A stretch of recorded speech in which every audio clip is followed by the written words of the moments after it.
we talked about what an expert versus a journeyman Hmm. is.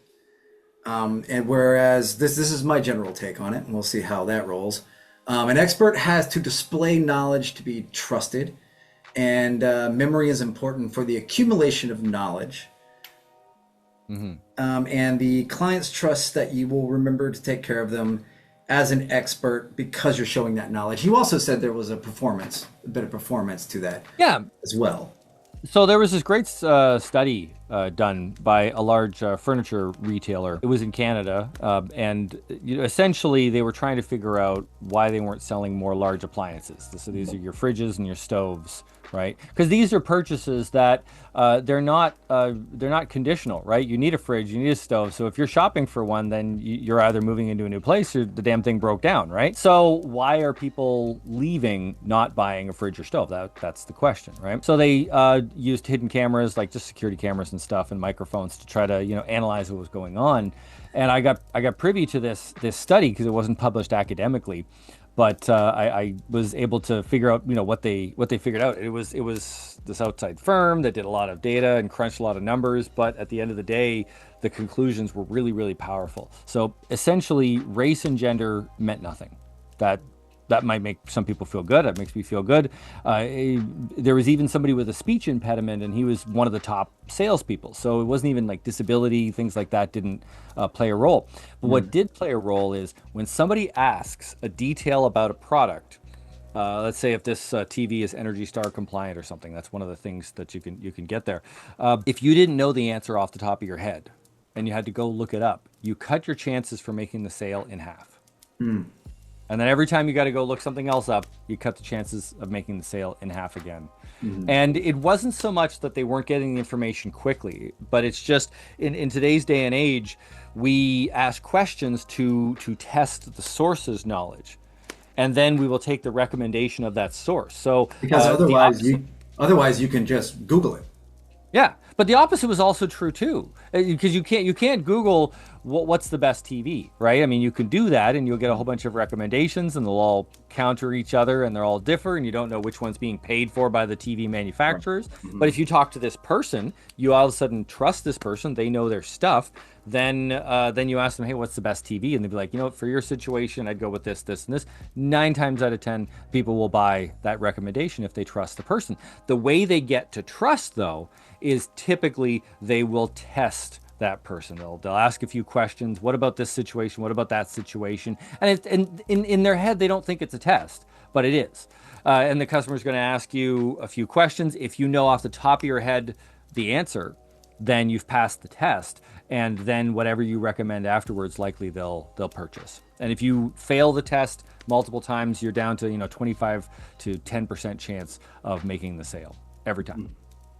So product knowledge, and the second biggest thing is knowledge about the customer themselves. This is for more long-term customers, so someone more than just an appliance salesperson, that's like real estate agent or something long-term, like travel tourism. Mhm. If you remember their name, remember their kids' names, remember what goals they had, and the way you demonstrate this is just next time you talk to them, you pop back on the phone and you're talking to them and they say, oh yeah, we want to make a trip to Barbados or something, right? And you say, oh yeah, I know last time I talked to you, you were saying how you wanted your kids to get more beach time, or you really wanted your daughter to go to Italy to take that course. Did that ever happen? And so just demonstrating that these things means a level of trust, and that's what really insulates you from being replaced by somebody else. We use it every day in my business, and it works like a charm. And especially the more affluent the client, the Mhm. more important this becomes. Or being replaced by AI. There you go. Which is a very But real. that's where, I mean, that's where memory really comes in, though. Mhm. So we in my courses I do have a few memory techniques, so you'll know how to remember 6 to 7 different things about everybody you encounter. You'll be able to memorize certain details about your product, and you will objectively be better at what you do because you'll be able to know some of these things off the top of your head. And to be honest, the trick does work if somebody does ask you a question, you don't know the answer to it. If you know something adjacent, So in that appliance study, if somebody asked them something about a particular appliance and the person didn't know the answer to that, but they did know, say, two or three other things that they were able to rhyme off the top of their head, then the credibility was still there. They still saw them as credible and still trusted their opinion. So doing your homework a little bit really pays off dividends when you're in front of the customer. So you're recommending a memory wrap. Yeah, and Wrapping. it also helps to keep your memory Good. sharp as you Good. get older. You know, most of the people who are in sales, they're in their 40s to 50s and beyond, and that's the age where you start worrying about your memory. And tons of studies have shown that if you train your brain on a regular basis, you will cut your risk for Alzheimer's by more than half. That was, if in case anybody wants the reference, there was a 2014 study in the Journal of the American Medical Association that had a subset of about 2,000 people. They were all over age 55, and it showed that brain training cut their risk for Alzheimer's in half. Just because this is the internet, and I may be fact checked, so you can look that up. Right. Right. And so you're sharpening your memory, you're sharpening your brain, but you're also creating the conditions to really impress the customer that'll make you more money, which will also lower your stress level, which will sharpen your brain and sharpen your memory. So it's a little virtuous cycle we try to have here over at Faro Communications. When you're talking with people and you're able to, like, talking on a subject and you're able to start just throwing out facts and everything's like this to kind of back up what you're talking about, does it sound unbelievable to some people? Do they challenge you on that? To be like, oh well, now I have to look this up. Is that fairly common? Or, Um, that's a really good question. I have had people that straight up thought I was a magician doing a magic trick. oh yeah. So like I remember when I first was memorizing a deck of cards, and I recalled a deck of cards at a party while I've been drinking and everything, right? And I remember I was pausing, I was looking up at the ceiling because that's what your brain naturally does when it's trying to remember something. And everybody was like leaning over trying to see where's the mirror that he's looking at, where the heck, and they were like grilling the person who was flipping the cards, thinking that they were somehow showing me the thing. It's absolutely amazing. People's capacity to try to knock others down a peg rather than believe what's right in front of their eyes is crazy. But yeah, I've had a number of tests, and I think we all get tests. If we ever say we're an expert at something, we get a little tested, and then if we pass the test, thankfully I've passed the test most of the time when it was important. And if we pass the test, then we get to keep on working and doing our gigs for the next little while. Indeed. Yeah, you had mentioned actually a radio show before, to where they tried to trick you and like introduce Yes. you to a bunch of different people all at once when you first went through the door, and Yeah. then once they got you on air, live on air, they Well, tried to press yeah. you on that.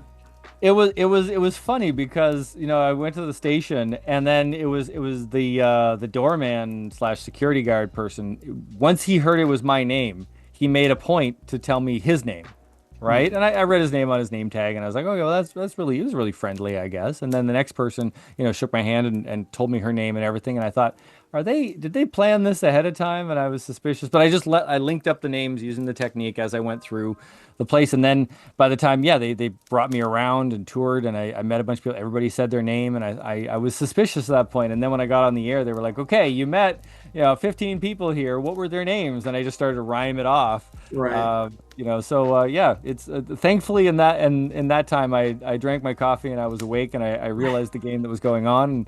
But it really does show that the memory techniques are incredibly powerful. Like I can show you how to memorize 1,000-digit number, but unless you do the technique, you won't have any greater memory than anyone else, right? So it's not all done for you. You have to do the little gymnastics in your head, but if you do the technique, you'll be able to accomplish all of these things and more. What would you say is the common blockade for people being able to memorize things?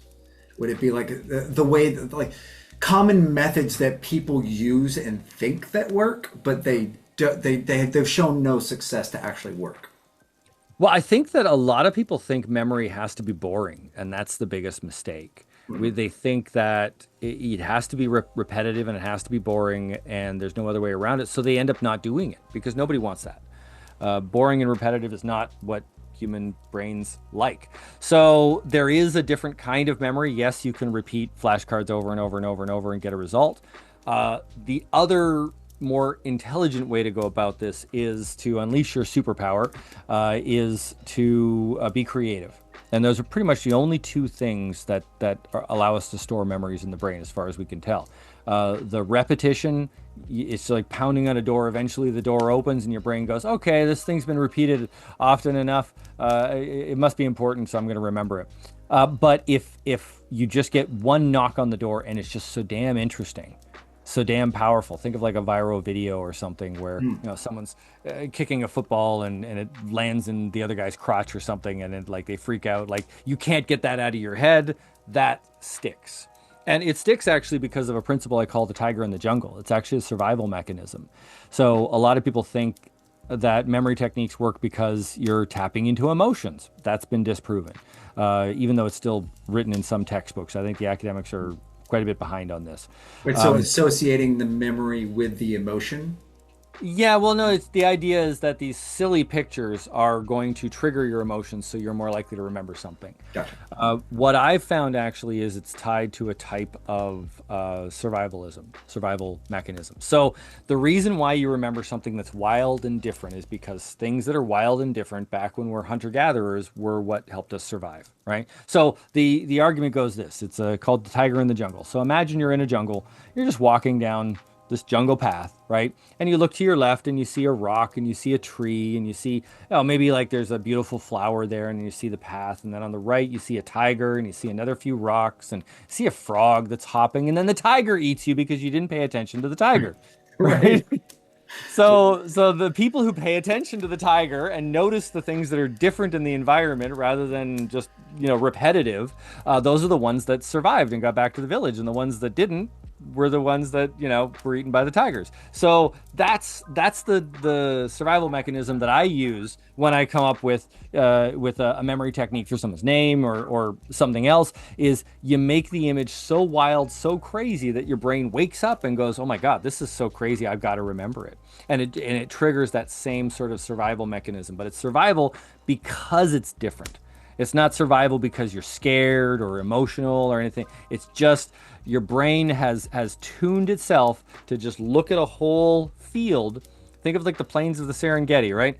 Look at a whole field, but pay attention to that one little bush over there that's moving because there might be a predator behind it. That's all. That's the mechanism that you have in your brain. And if you use it right, you should be able to memorize things without repetition and trigger that tiger in the jungle for you.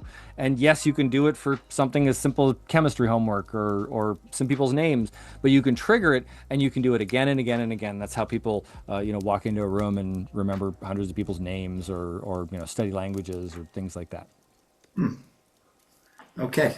Next time I'm trying to remember something, I will tiger it. Yeah, I think maybe if you get my book Brain Hacker, I think you might have a bit more of an advantage there. Right. Indeed. Yeah. No. Don't forget the book. There we go. There we go. There's the title shot there. Brain Hacker by Dave Farrell. You said earlier also, just kind of skimmed over it, but you said you had a new book coming out called How to Forget. Yeah, I'm working on that. That'll be available sometime in about a year. We might have an online course before then, but we have a new course coming out by the time you publish this. We should have it available, which is basically memory makes money, or memory in sales. Mm-hmm. And it's all the different strategy I talked to about how a salesperson can use memory techniques to essentially get more sales, to impress affluent clients, to really be that genius in the boardroom or in the sales situation. And yeah, I'm pretty proud of it. It's got a lot of good footage in it. It's going to be really, really powerful. Excellent. Oh, so it's going to be video courses? Yeah, an online course that accompanies the book Brain Hacker for more of a general thing. So excellent. Yeah, we're coming up with a whole series for salespeople and marketers, entrepreneurs, because this class of people, anybody who's entrepreneurial, you benefit tremendously from improving your brain. Your mind is the first tool that you're selling, whether it's service or a product. everybody wants to be dealing with the smartest person in the room. So if you can demonstrate your product knowledge or your knowledge of the customer, those two things, you make more money every time, and you also sharpen your memory all day. So imagine like you're going to work and you feel sharper and more refreshed, not exhausted and depressed when you get home, and you're making more money. It's kind of a win-win situation. If I can plug things, that's why I'm doing the course. But it's not just a shameless plug. I really am coming up with this course because I see a real need right now. We have a big need for entrepreneurs. It's never been easier to start a business than ever before, but not many people know how to do it and how to strategize and how to be good at it and have work-life balance and have lower stress and things like that. So that's what I address in the course in the community.